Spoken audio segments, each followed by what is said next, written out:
Donc pour ce faire, on va tracer nos axes. Je clique ici sur définition des axes. Voilà. Et ici, bien sûr, les hypothèses que nous avons pris ici. Voilà, les hypothèses que nous avons pris ici. On a pris un diamètre de 4, diamètre minimal de 4, diamètre maximal de 10. Donc on va d'abord commencer à tracer les portiques ici, c'est-à-dire les poteaux de 4 mètres de chaque côté. Bien sûr, je vais venir ici, je vais cliquer sur nouveau. Vous allez voir pourquoi. Je clique sur nouveau ici. Voilà. Et ici à ce niveau là, je vais donner les noms. Par exemple, je donne ici ligne de construction 1, LC1 ou LC001. D'accord. Ensuite, au niveau de X, je vais mettre une répétition. Alors, ici, je vais faire en sorte que mon axe soit l'axe 0. D'accord. Donc, puisque je dois tracer un portique de 4 x 4, d'accord. Donc, je vais mettre -2 d'abord, ajouter. Ensuite, la position 0 et je mets +2 maintenant, ajouter. Donc, ça fait l'espacement entre les deux, ça fait les 4. D'accord. J'ai fait ça juste pour que mon axe de symétrie soit au niveau de 0. Sinon, je pouvais me positionner au niveau de 0 et je mets seulement un espacement de 4. D'accord. Donc, je veux que mon axe de symétrie soit au niveau de 0. Donc, ici, pour les Y, la même chose. -2, ajouter. Au lieu de cliquer ici, je mets seulement +4. Donc, il va me mettre jusqu'au niveau de +2 ici. Et au niveau des Z, comme je l'ai dit, on va faire 5 niveaux, d'accord, de 3 mètres, ajouter. Et pour maintenant la hauteur ici du château, donc pour la hauteur du château, voilà, on va prendre 5 mètres également. Donc je reviens ici sur le robot. Donc je fais répéter une fois à la position 15 bien sûr, et je fais 5 mètres pour qu'il m'ajoute les 5 mètres pour que ce soit 20 mètres. Maintenant je vais changer le libellé ici en valeur pour voir les niveaux, les codes de niveau, ici ABC et ici 1, 2, 3. Je fais appliquer. Ici vous voyez maintenant bien sûr, je peux mettre ici en 3 dimensions. Ici vous voyez j'ai ici mes lignes de construction qui ont été tracées. Et ici je clique. Alors je peux continuer avec ça, mais je vais vous montrer une autre technique, d'accord, pour tracer les petits diamètres et les grands diamètres. Ici vous allez voir. Ici je clique encore sur nouveau. Une fois que je clique sur nouveau, vous voyez ici je n'ai plus les LC001. Mais quand je clique là, je vois c'est dans la liste, d'accord. Mais je clique, regardez, je clique sur cylindrique. Les LC apparaît ici. Il ne faut pas commencer à donner. Il faut d'abord cliquer sur nouveau. D'accord. Sinon, quand vous continuez à donner, ça va écraser. Ça va supprimer ces anciennes lignes et remplacer par ça. Donc ici, quand je clique sur cylindrique, à la position radiale ici, d'accord, je vais juste donner les petits diamètres et les grands diamètres. Donc les petits diamètres ici, d'accord, je donne ici tout simplement 2. Alors ici, c'est les rayons, d'accord, ajouter. Ici, ensuite, je donne le grand diamètre à la position 0. Le grand diamètre, ça fait 5 mètres. Ajouter. Je peux faire. Alors, ici, au niveau des angulaires, ici, je donne tout simplement 2 fois 160 degrés, 2 fois 180 degrés. Vous allez savoir pourquoi. D'accord? Donc, ici, puisqu'on va avoir un angle de 360 degrés, donc je fais ici 2 fois 360 degrés, 180 degrés. Je fais ajouter. D'accord? Et les Z ici, je vais laisser les Z. Mais ici, je donne le nom. Je donne par exemple LC comme ligne de construction 002. D'accord? Maintenant, je fais appliquer. Bien. Ici, vous voyez, ça a tracé également les petits diamètres et les grands diamètres. Donc, ça peut faciliter un peu mon opération. Donc, ça, c'est également utilisé même si vous avez un bâtiment, bien sûr, avec une partie qui est circulaire. C'est comme ça qu'il faut faire. D'accord? On peut utiliser les deux cas, que ce soit cartésien ou bien cylindrique. D'accord? Donc, je peux fermer ça. Ou bien ici même, quand vous cliquez sur gestionnaire de lignes, vous voyez vos deux lignes qui sont créées. Vous pouvez décocher une ligne. Si je ne veux pas voir les circulaires, ok, ils vont disparaître. Si vous ne voulez absolument rien voir, vous décochez les tout. Voilà. Et si vous voulez les voir, vous cochez. Mais avant ça, il faut que bien sûr les deux soient nommés d'abord. Vous faites appliquer quand vous terminez. Bien. Donc je ferme ça. Maintenant, je vais commencer bien sûr à tracer mes poteaux ici. Ou bien, je vais commencer à tracer d'abord mes poteaux. Ça, c'est la première étape. D'accord? Donc, pour ce faire, je vais supposer bien sûr que j'ai des poteaux qui font par exemple 40 par 40. On va commencer avec ça. D'accord? Puisque ce sont des réservoirs, donc on peut essayer. L'augmentation de la section du poteau n'a pas vraiment d'influence sur l'esthétique. On n'a pas besoin vraiment d'esthétique ici. Donc on peut augmenter la section du poteau pour diminuer l'acier afin d'optimiser bien évidemment notre projet. Donc je vais prendre des poteaux de 40 x 40.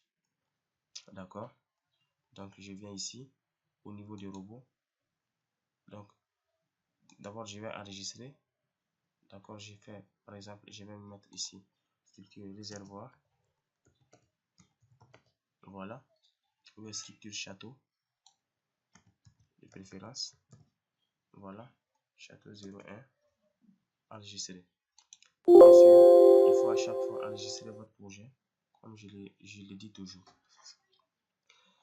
Maintenant, pour tracer nos poteaux, je vais d'abord prédéfinir mes poteaux. Je clique là ici, élément de construction. Je clique sur poteau. Et ici, j'ai choisi poteau BA. D'accord. Ici, je n'ai pas mes sections. Donc, je peux en créer.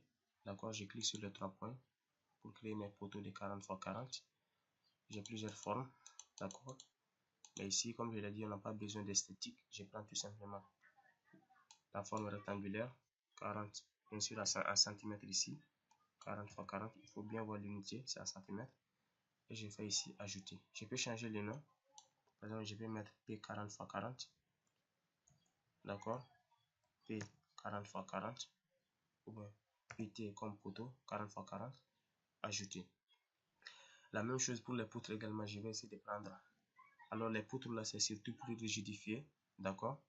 Donc, je vais prendre par exemple ici directement poutre BA. Je clique. Donc, je vais prendre une poutre qui fait 25 de largeur et 30 de hauteur. Bien sûr, après, on va voir si c'est la section optimale ou pas. Normalement, c'est issu bien sûr d'un prédimensionnement. Il faut faire la descente de charge manuellement. Essayer de trouver des sections optimales. Mais on va prendre des sections aléatoires ici. Et par la suite, voir si c'est l'optimal ou bien s'il faut le changer. Donc, je peux changer également les noms ou bien je laisse et je fais ajouter, fermer. Donc, pour mes poteaux ici, d'accord, bien évidemment, la forme classique, on peut continuer à tracer les poteaux. D'accord. Ou bien, une autre méthode très rapide, je vais vous montrer. Je vais commencer à tracer la poutre. D'accord. Je clique ici. Je ferme ça d'abord. Je clique sur poutre. Je viens ici, je clique sur poutre BA. D'accord. Et ici, je vais tracer, bien sûr, la section 25 x 30 que j'ai créé. Donc, poutre horizontale, la même chose. Donc, je trace de là à là. Je peux mettre le croquis. Voilà. J'enlève le croquis. De là aussi à là. Voilà. Et je peux router comme ça. De là à là. Et de là à là. Donc, ça, c'est mes poutres qui ont été tracées.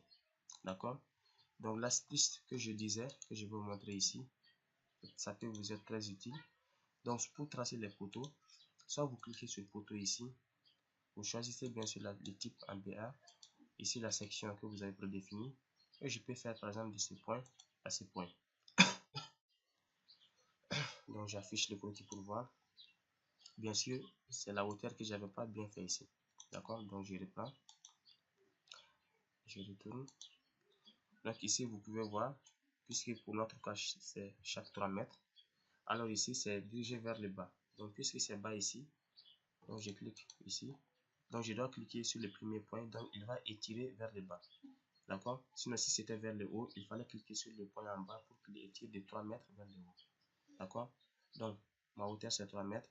Diriger vers le bas. Il faut d'abord cliquer ici, c'est très important. Je clique là, il va tracer. D'accord. Ou bien, si vous ne voulez pas faire ça, une autre méthode, je laisse ces poteaux là. D'accord. Ici, puisque vous avez déjà tracé les poutres, pour aller très vite, on va utiliser une méthode. D'accord? Donc, vous pouvez essayer de venir là. Vous sélectionnez les nœuds. Je vais voir si ça va marcher ici. Vous sélectionnez les nœuds. D'accord? Je sélectionne les 3 nœuds ici, par exemple, pour créer mes poteaux ici. D'accord? Ensuite, je viens ici au niveau de édition. D'accord? Et au niveau de translation. Je clique sur translation copie. Et ici, je vais faire copier, n'est-ce pas? Mais il faut cocher ici et tirer. Mais avant, il faut savoir qu'il faut venir au niveau des poteaux ici. Il faut sélectionner la section des poteaux que vous voulez affecter à vos poteaux. Une fois que vous faites ça, d'accord, je peux fermer ça. Mais c'est important de choisir ça. Je ferme ça. D'accord. Donc, je viens ici, je coche étirer. Je clique ici. Bien sûr, copier ici. Et je clique sur ce point.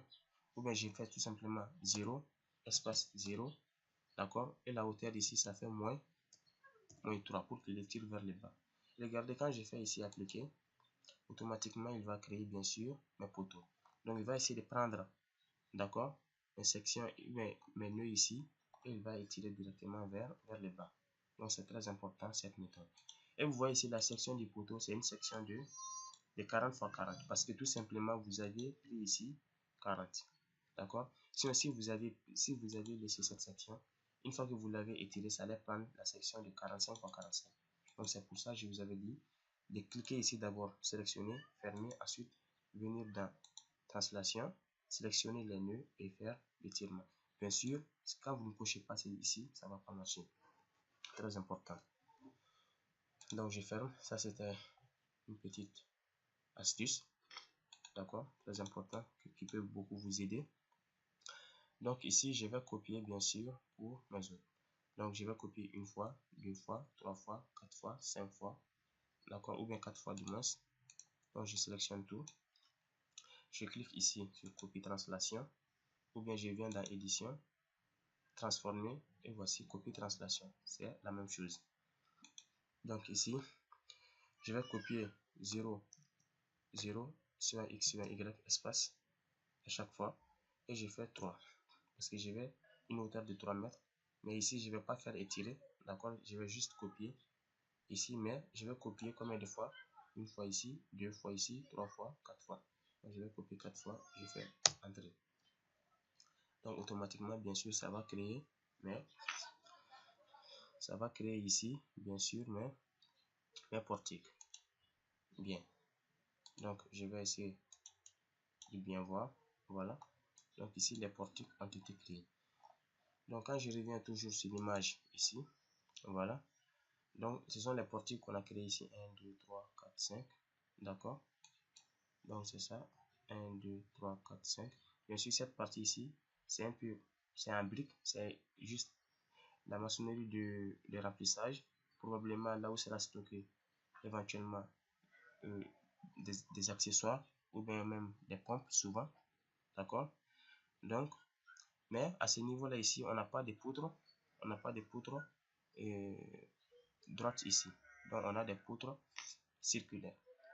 Donc, on va voir comment tracer bien évidemment ces poutres circulaires ici. D'accord?